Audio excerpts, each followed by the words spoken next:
Halo, assalamualaikum warahmatullahi wabarakatuh. Teman-teman, ya penyakit tiroid memang lebih banyak dialami oleh wanita dibandingkan pria. Nah, penyakit ini ditandai dengan terganggunya jumlah hormon tiroid. Ada yang terlalu banyak disebut dengan hipertiroid, ada yang terlalu sedikit disebut dengan hipotiroid. Kemudian ada juga pembesaran kelenjar tiroid, kemudian ada gondok, kemudian ada gangguan akibat kekurangan iodium. Kemudian kelenjar tiroid ini juga bisa terserang infeksi bahkan kanker. Sebelum itu jangan lupa subscribe channel Sadam Ismail supaya bisa update informasi kesehatan terbaru di channel ini. Teman-teman, ya kelenjar tiroid ini terletak di bagian leher di depan, bisa dilihat ya. Nah, bentuknya ini mirip kupu-kupu.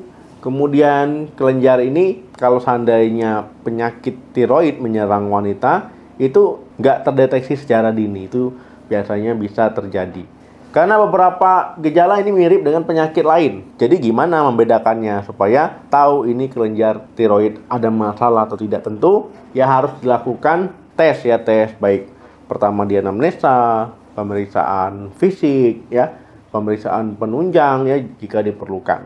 Ada beberapa gejala hipertiroid ya, diantaranya sering merasa kepanasan, kemudian berat badannya turun, sering berkeringat, ya rambut rontok, ya tangannya tremor. Nah, teman-teman mungkin belum tahu ya, tangan tremor itu tangannya bergetar ya. Nah, untuk mengetahui teman-teman ada tremor atau tidak ya, teman-teman tinggal tangannya dikedepankan, ya kemudian ditaruh kertas satu lembar, kertas HPS ya. Itu nanti dilihat kertasnya getar atau enggak.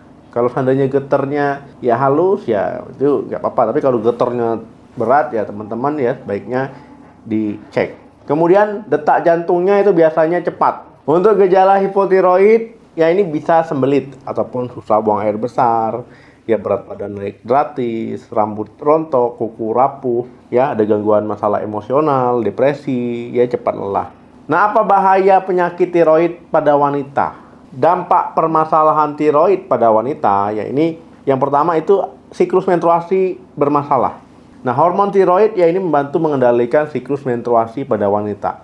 Terlalu banyak ataupun terlalu sedikit hormon tiroid ya ini akan mengganggu sistem tubuh, termasuk menstruasi juga terganggu. Jadi bisa membuat siklus menstruasi ya menjadi tidak teratur. Nah, gangguan tiroid ini juga bisa menyebabkan menstruasi berhenti ya selama beberapa bulan ya bahkan ya lebih, ataupun disebut dengan amenore. Nah, kemudian ya penyakit tiroid pada wanita ini juga bisa menyebabkan masalah pada sel telur ataupun indung telur.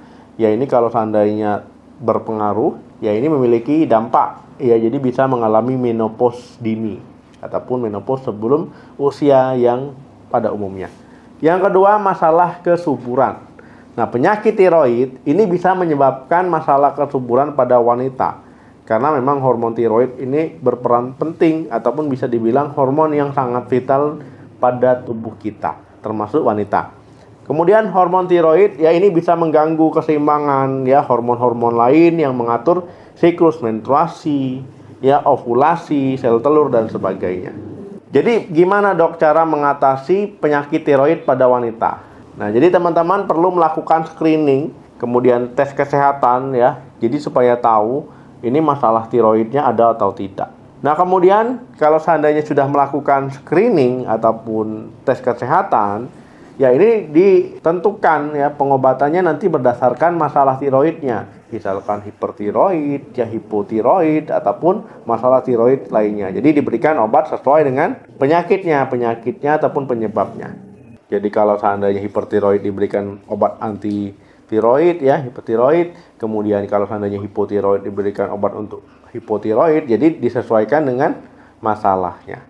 Nah, jadi teman-teman sudah tahu ya. Jadi kalau seandainya ada masalah tiroid pada wanita ya sebaiknya memang harus diobati sedini mungkin ya supaya tidak menimbulkan efek samping ataupun komplikasi lainnya.